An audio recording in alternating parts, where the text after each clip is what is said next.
지난 시간에 이제 복음에 합당하게 생활하라라는 제목으로 주제로 말씀을 함께 나누었습니다.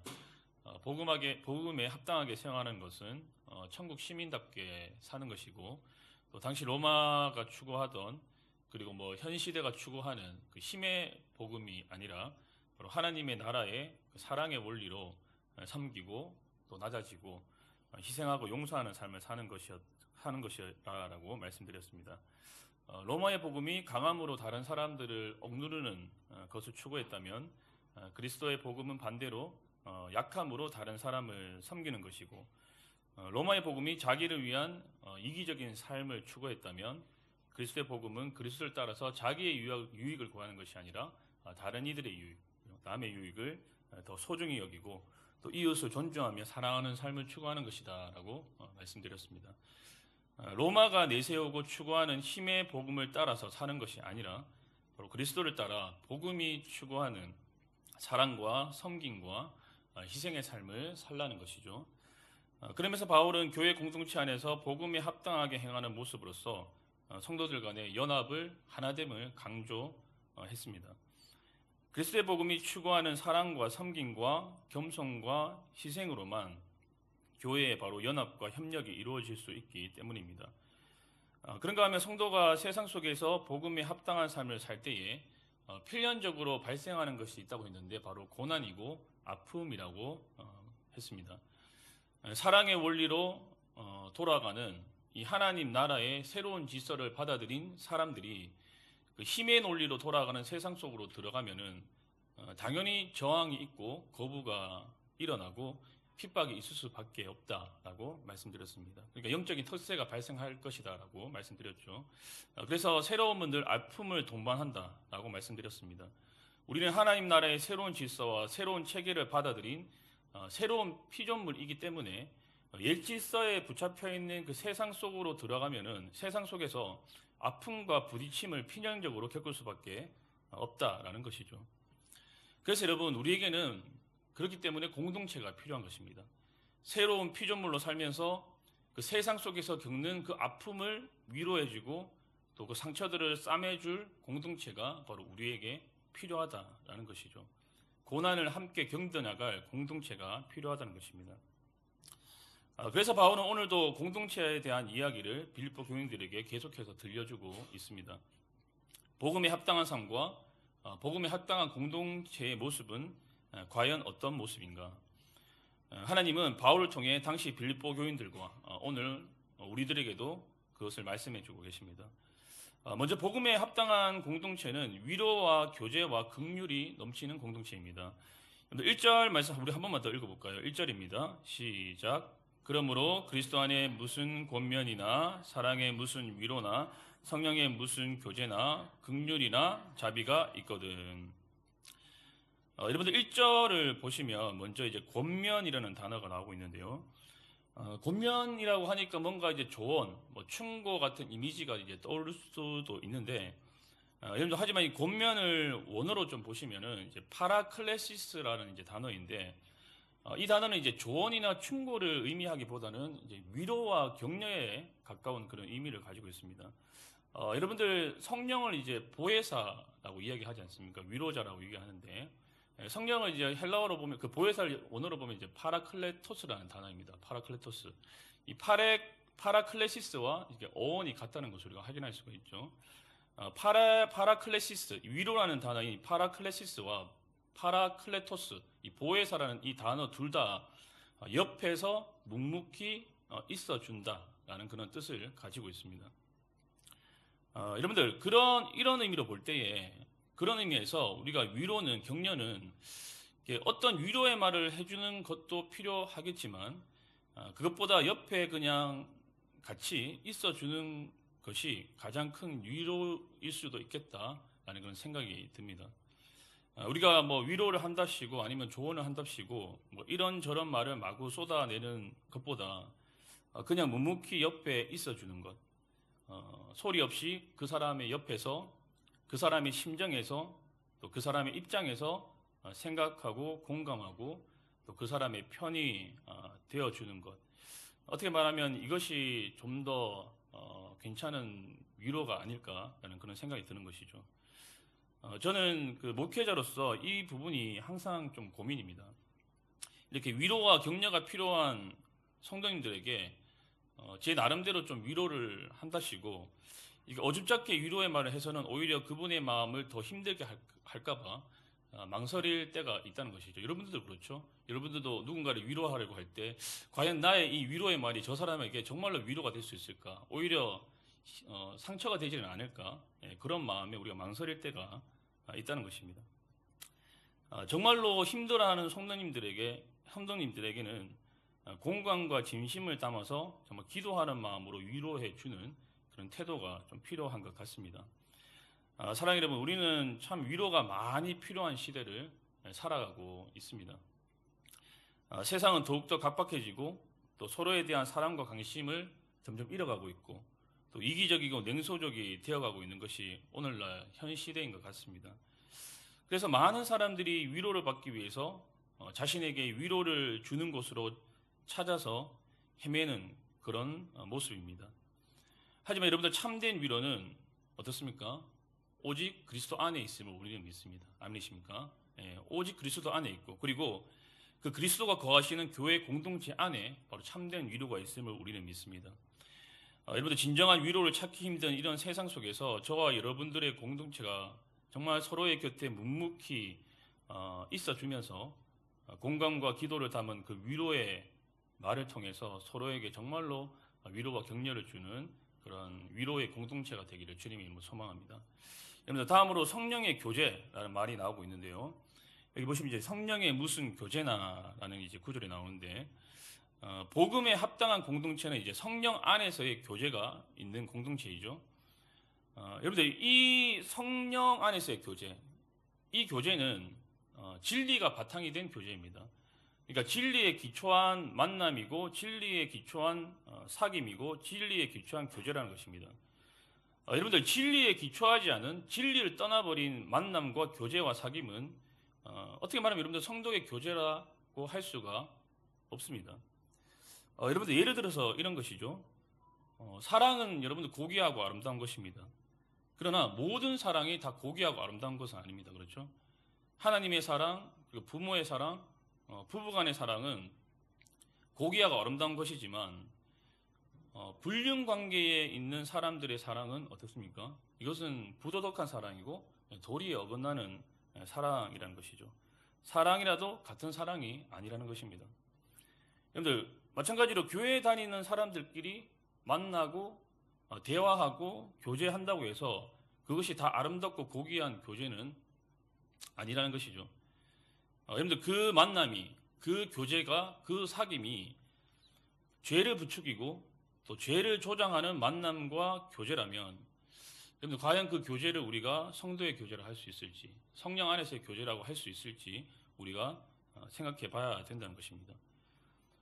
성도의 그 만남 가운데서, 성도의 그 사귐 가운데서 누군가를 험담하고 또 누군가를 헛뜯고 깎아내리는 말을 하고 있다면, 그리고 분열과 갈등을 조장하는 말과 행동을 하고 있다면, 그리고 죄를 부추기고 죄를 조장하는 일이 그 사귐과 교제 가운데 일어나고 있다면, 여러분들 그것은 결코 성령의 교제가 아니라고 할 수가 있겠죠. 오히려 세속적인 그런 만남과 교제가 아닐까라는 건 생각이 드는 것이죠.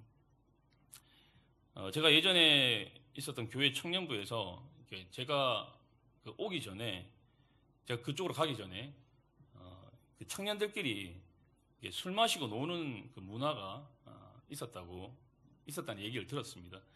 그래서 당시에 제가 갔을 때의 그 회장인 이제 자매가 저한테 이제 고발을 하더라고요. 목사님, 예전에 저희 청년부 안에서 그렇게 막 같이 만나가지고 술 먹고 노는 그런 문화가 있어가지고 굉장히 골치 아팠다라는 얘기를 하면서 찬양팀 애들이, 임원 애들이 밖에서, 교회 밖에서 만나서는 성경을 공부하는 게 아니라 같이 이제 유흥을 즐기고 이제 술을 마시는 그런 문화들이, 그런 훈훈하지 않는 그런 문화들이 있었다라는 그런 이야기를 들으면서 굉장히 기겁을 했었는데, 좀 부끄러운 얘기지만 현재 저희 청년부 안에서도 이제 조금 술을 하는 우리 청년들이 조금 있습니다. 그래서 속이 좀 상하는데, 제가 자제하라고 권면을 지금 많이 하고 있습니다. 예, 자제하라는 권면을 많이 하고 있고, 특별히 제발 새신자가 오면은 술자리로 인도하지 말라. 제발 부탁인데 너희들끼리 마시는 건 괜찮은데 제발 새신자 오면은 술자리로 제발 인도하지 말라. 라고 하면서 제가 굉장히 조금 엄하게 지금 이야기를 하고 있거든요. 그래서 여러분들 생각나시면 좀 기도해 주시고, 제가 요즘, 여러분들 이건 진짜 성도의 교제가 아니지 않습니까? 예, 바깥에서 막 같이 술 마시면서 즐기는 것은 성도의 교제가 아니잖아요. 예, 죄를 부추기는 그런 모습들인 것이죠. 그래서 제가 요즘 청년들을 위해서 기도할 때 이런 기도를 좀 하고 있어요. 하나님, 청년들이 술 마실 때 술병에 시게 걸려서 다시는 술을 입에 안 대도록 해주십시오. 제가 뭐 얼마나 속이 상하면 제가 이런 기도를 하겠습니까? 그렇죠? 예. 그래서 술을 이렇게 마시는 분들은 술병에 시게 걸려야 돼요. 예, 진짜 시계 걸려가지고 내가 다시는 술을 입에 안 되겠다, 예, 그런 생각이 들도록. 여러분들 주변에 맞죠? 지인들 중에서, 가족 중에서 술 굉장히 좋아하시는 분 많지 않습니까? 그렇게 기도하십시오. 우리가 좀 극단적이지만 다시는 술 입에 안 되도록. 예, 죄는 한번 뒤어봐야지 죄를 다시는 안 짓거든요. 이게 사람이 되게 완악해요. 그래서 좀 심각한 이렇게 방법이 아니면 잘 돌아서지를 않습니다. 그래서 제가 좀 극단적인 방법이지만 이렇게 기도를 하고 있는데, 예, 하여튼 성도의 교제는 그렇죠. 죄를 부추기고 조장하는 교제가 아니라 바로 성령 안에서의 그 성도의 교제는 사랑의 교제, 위로의 교제, 그리고 오히려 선한 일을 부추기는 그런 교제인 줄 믿습니다. 자, 마지막으로 여러분들, 긍휼과 자비입니다. 복음에 합당한 공동체는 긍휼과 자비가 넘치는 공동체이죠. 여러분들 많이 들어보셨겠지만 이제 긍휼의 원어상의 의미는 이 창자가 끊어진 아픔이라는 그런 뜻이 있습니다. 그러니까 고대 유대인들은 이 창자에 사람의 어떤 마음이나 감정이 있다라고 그렇게 여겼는데, 불쌍히 여기는 그 마음과 감정이 바로 사람의 창자에서부터 나온다고 생각했던 것 같습니다. 그래서 여러분들 사복음서를 보시면 우리 주님께서도 자신을 쫓아오는 그 무리들을 이렇게 바라보시면서 목자 없는 양 같다라고 하시면서 이렇게 불쌍히 여기시는 그런 구절이 나오는데, 자, 이때 사용되는 단어 역시 이제 긍휼이라는 단어로서 이 기댈 곳 없는 자신의 그 백성들, 자신의 양떼들을 우리 예수님께서 바라보시면서 이 창자가 끊어지는 듯한 애틋한 그런 감정, 그런 마음을 우리 주님께서 느끼셨다는 것을 우리가 이 구절을 통해서 확인할 수가 있는 것이죠. 여러분들, 긍휼은 구원받은 신자들에게 나타나는 영적인 표지입니다. 왜냐하면 바로 주님의 그 긍휼의 마음이 성령을 통해서 우리 안에 주어졌기 때문입니다. 그래서 여러분들, 힘들어하는 어떤 성도들을 우리가 생각하거나 그 힘들어하는 성도들을 위해서 기도할 때 안타까운 마음이 들면서, 마음이 아프면서 막 눈물이 나는 것은 우리가 원래 긍휼의 사람이기 때문에 그런 것이 아니라 바로 성령을 통해 우리 안에 주님의 긍휼이 주어졌기 때문에, 내재하고 있기 때문에 그런 것이죠. 여러분, 교회는 세상과 다르게 긍휼이, 자비가 가득해야 하는 공동체입니다. 우리가 서로의 아픔을 보게 될 때, 그리고 서로의 고통을 보게 될 때에, 그리고 서로의 어려운 현실들을 알게 될 때에 정말 우리 안에서부터 그 주님이 주시는 그 긍휼의 마음이 끌어올라서 함께 아파하고 진심으로 기도해주고, 그리고 서로의 필요를 공급해주고 실제적인 도움을 줄 수 있는 그런 긍휼의 공동체가 저 여러분의 공동체이기를 소망합니다. 지금까지 살펴본 격려와 위로, 그리고 성령 안에서의 교제, 긍휼과 자비는 여러분들 복음에 합당한 공동체에 꼭 있어야 할 요소들인 동시에 거듭난 사람들, 구원받은 사람들의 공동체에 반드시 나타나야 하는 특징들입니다. 바울은 빌립보 교회 성도들에게 너희들 안에 구원받은 성도로서의 구원받은 증거로서, 거듭난 증거로서 이러한 특징들이 보여지고 있다면, 그러니까 너희들 안에 격려와 위로가 풍성하게 나타나고 있고, 성령 안에서의 교제가 풍성하게 나타나고 있고, 또 긍휼과 자비가 풍성하게 나타나고 있다면, 그 특징들이 보여지고 있다면 일치와 연합을 이룰 것을 또한 당부하고 있습니다. 여러분들 2절 말씀인데 우리 2절 말씀도 같이 한번 읽어보도록 하겠습니다. 2절입니다. 시작. 마음을 같이하여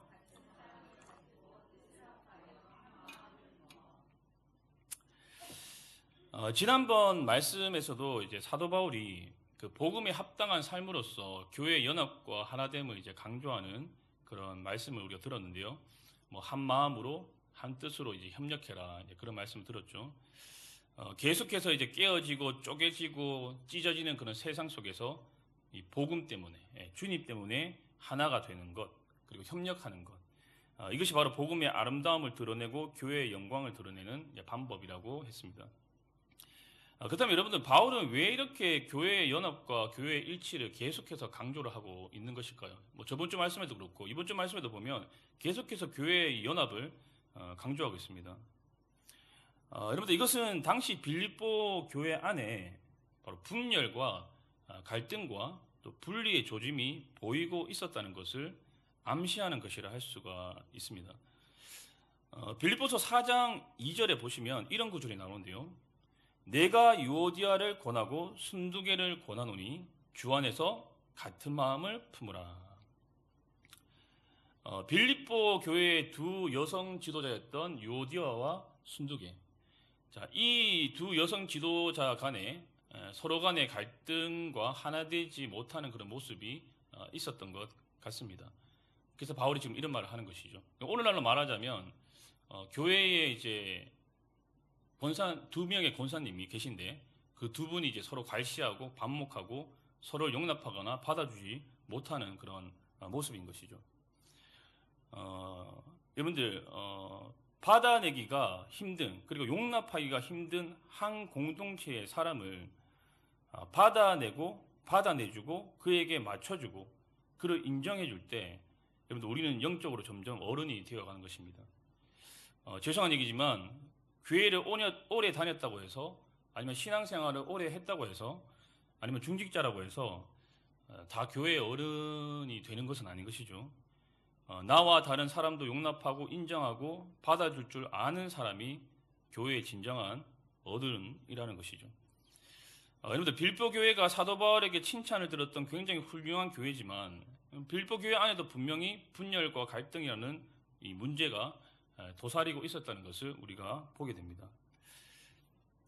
단테가 쓴 그 책 중에서 이제 신곡이라는 책이 있는데, 이 신곡에 보시면 이제 세 권이 있어요. 신곡에도 뭐 천국편, 그 다음에 연옥편, 지옥편으로 해서 이제 세 권의 책이 있는데, 이 단테의 천국편 책을 보시면 지옥이 지하 28층으로 이제 이루어졌다라고 이제 쓰고 있습니다. 그러면서 가장 악한 자들이 가는 가장 밑바닥에 있는 지하 28층의 그 지옥에는 분리주의자들이 간다라고 그렇게 쓰여져 있습니다.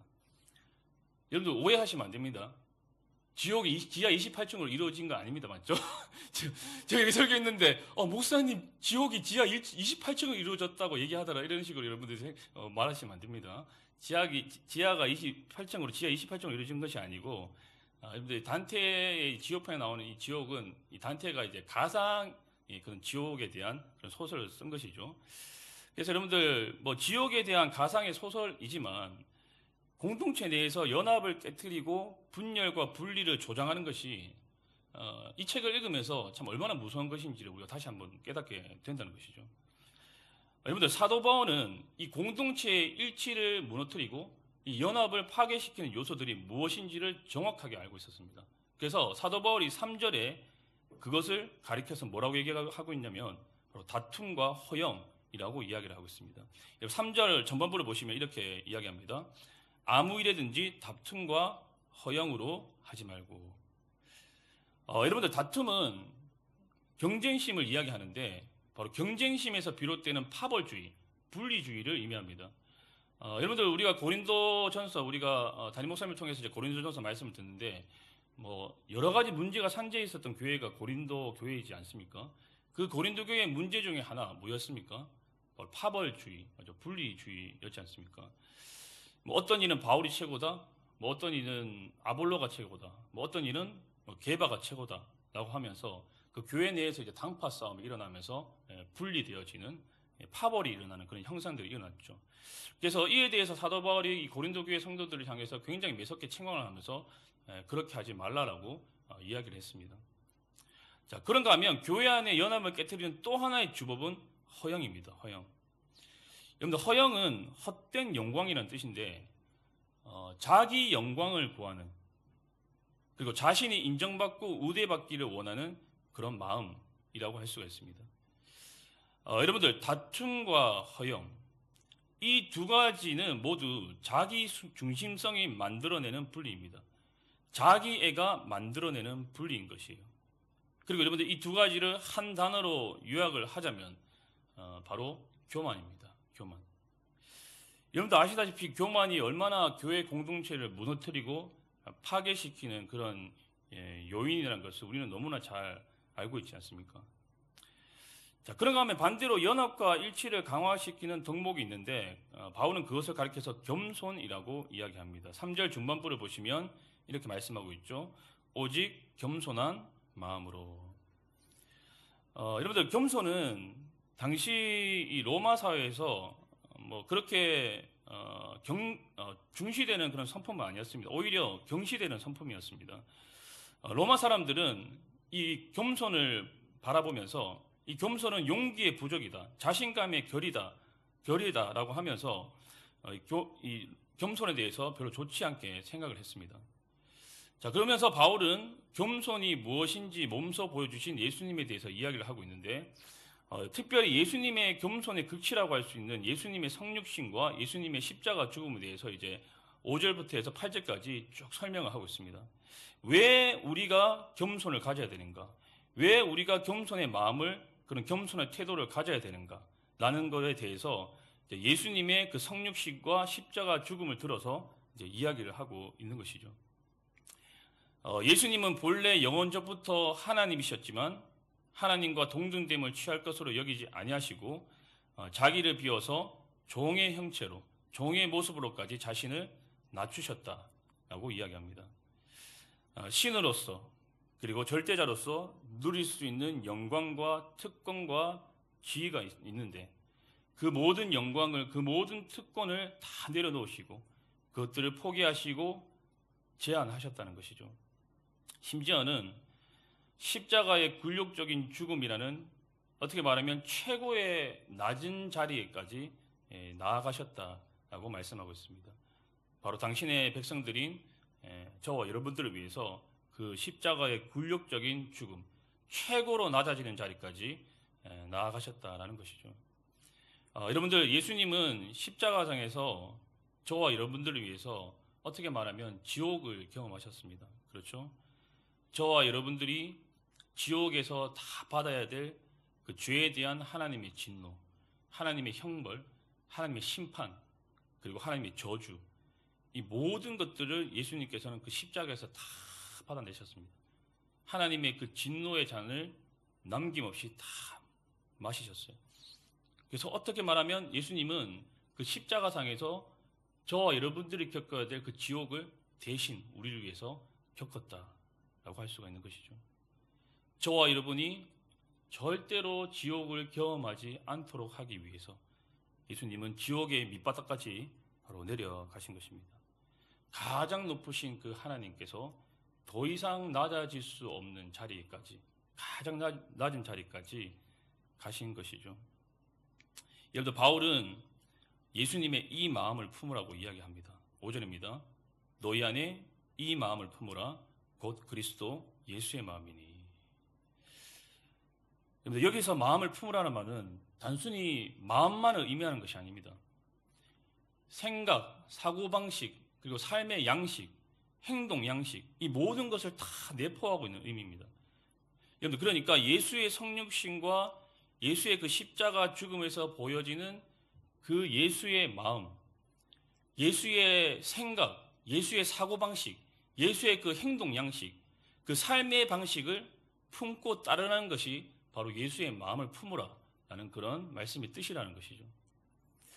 여러분들, 당시 로마는 아시다시피 힘과 명예와 권력을 중시하는 사회였습니다.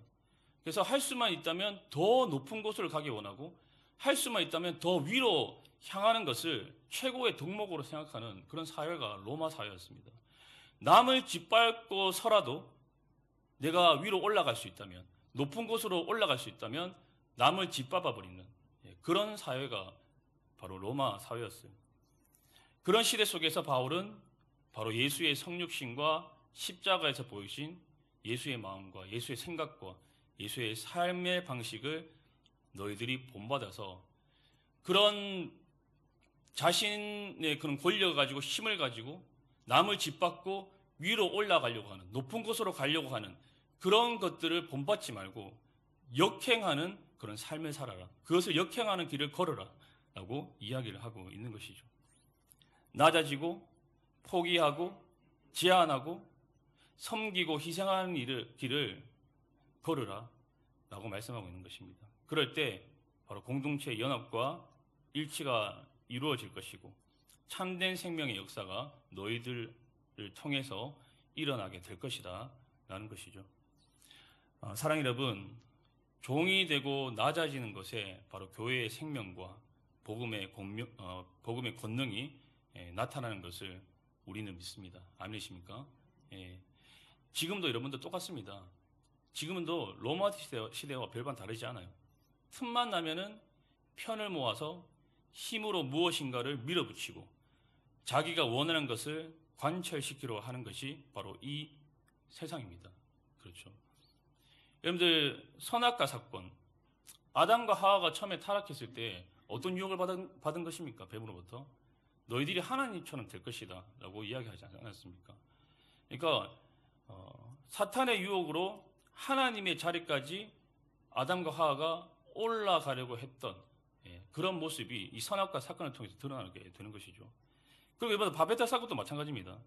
사람들이 흩어짐을 면하고 우리의 이름을 내자라고 이렇게 이야기를 했는데 그 바베타 사건 역시 하나님처럼 되고자 한 사건이지 않습니까? 사람들이 하나님처럼 높아지려고 한 사건이 바로 이 바베타 사건입니다. 여러분들 인간의 역사 속에서 이러한 행태들이 계속해서 나타나고 있습니다. 하나님이 되고자 하는 신의 자리까지, 신의 위치에까지 올라가려고 하는 그런 태도와 그런 자세들, 그런 마음들이 인간의 역사 속에서 계속해서 나타나고 있습니다. 여러분들 그 사피엔스라는 책을 쓴 이제 유발 하란이라는 이제 사람이 있는데 이 사람이 이제 또 다른 책을 하나 썼는데 호모데우스라는 책을 썼습니다. 호모데우스. 호모는 인간이고 데우스는 이제 신이라는 뜻이죠. 이 사람이 이제 호모데우스에서 하는 말이 뭐냐면 인간은 곧 신이 될 것이다 입니다. 인간은 곧 하나님이 될 것이다. 불면의 존재가 될 것이고 죽지 않는 존재가 될 것이고 늙지 않는 존재가 될 것이다. 생명공학을 통해서 사이버 공학을 통해서 죽지 않는 존재가 될 것이고 하나님과 같아질 것이다 라는 것이 이 사람이 이 책을 통해서 하고 있는 주장입니다. 그러니까 지금 살고 있는 사람들의 생각을 이 사람을 통해서 이제 듣게 되는 것이죠. 인간의 욕망 속에는, 인간의 마음 속에는 신이 되고자 하는, 신의 위치에까지, 신의 자리에까지 가고자 하는 그 마음들이 숨어 있다는 것입니다. 그런 것들이 계속해서 반복되고 있는 것이 이 인간의 역사인 것이죠.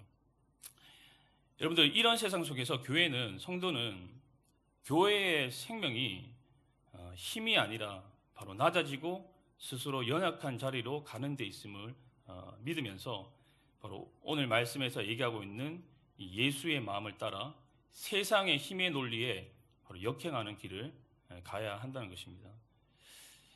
여러분들 돌아오는 주일에 10월 27일에 동성애와 관련된 구국기도회가 있습니다. 한 가지 좀 우려가 되는 것이 뭐냐면 이 기도회가 기도회라는 그런 의미를 잃고 교회가 힘으로 정부의 악력을 강화하는 그런 모임으로 변질될까 봐 그것이 좀 우려가 된다는 것이죠. 그래서 여러분들 우리가 이 10월 27일 구국기도회에서 위해서 기도할 때에 먼저는 뭐 동성애와 관련된 법이 더 이상 이제 좀 제정이 되지 않도록 진척이 되지 않도록 우리가 기도해야 될 것이고 그래서 우리 다음 세대가 그런 혼미하고 타락한 시대를 살아가지 않도록 기도회를 해야 될 것이고 그와 더불어 무엇보다도 여러분들 이 기도회가 어떻게 말하면 교회의 힘을 막 보여주는 그래서 정부의 압력을 가하는 그런 모임이 아니라 정말 교회가 회개하고 다시 한번 주님의 마음을 품고 세상의 낮은 자리로 가기를 결단하는 그런 모임, 그런 기도회가 되었으면 좋겠다라는 그런 소망과 마음이 있다는 것이죠. 여러분들 동성애라는 죄는 우리가 미워해야 됩니다. 하지만 소외받고 비천한 자리에 머물고 있는 동성애자들까지 우리가 미워하면 안 되는 것이죠. 그 동성애자들을 위해서 기도하고 그들을 품고 사랑하고 섬길 수 있는, 어떻게 말하면 낮은 자리라고 할 수 있는데, 그 낮은 자리로까지 갈 수 있는 한국 교회가 되었으면 좋겠다라는 것이 저의 바람이고 저의 소망입니다. 이 기도회가, 이 모임이, 이 집회가 한국 교회의 힘을 보여주는 것이 아니라 오히려 낮아지고 섬기고 희생하는 자리까지 갈 수 있는 그런 마음, 그런 그리스도의 마음을 품게 되는 그런 모임이 되었으면 좋겠다. 그런 기도회가 되었으면 좋겠다라는 그런 바람이고 그런 소망입니다. 사랑하는 여러분, 주님의 마음을 품고 사는 저와 여러분들이 되었으면 좋겠습니다. 낮아짐, 희생, 헌신, 어떻게 말하면 굉장히 듣기 부담스러운 그런 말들입니다. 단어들입니다. 하지만 여러분들, 그것이 바로 하나님 나라의 원리이고 하나님의 방식입니다. 이 세상을 변혁시키고 이 세상을 새롭게 하는 것은 힘으로 되어지는 것이 아닙니다. 예수님께서 말씀하셨듯이 예수님께서 품고 있는 마음이듯이 낮아짐, 그리고 희생, 헌신, 그것을 우리 마음 가운데 품고 그것을 삶으로 녹여낼 때에 진정한 이 세상의 변혁이 일어나게 될 것이고, 또 공동체의 일치와 연합이 이루어지게 될 것이고, 복음의 참된 능력이 저와 여러분들을 통해서 드러나게 될 것입니다. 그런 은혜가 저와 여러분들에게 있기를 주님으로 간절히 축복합니다. 아멘.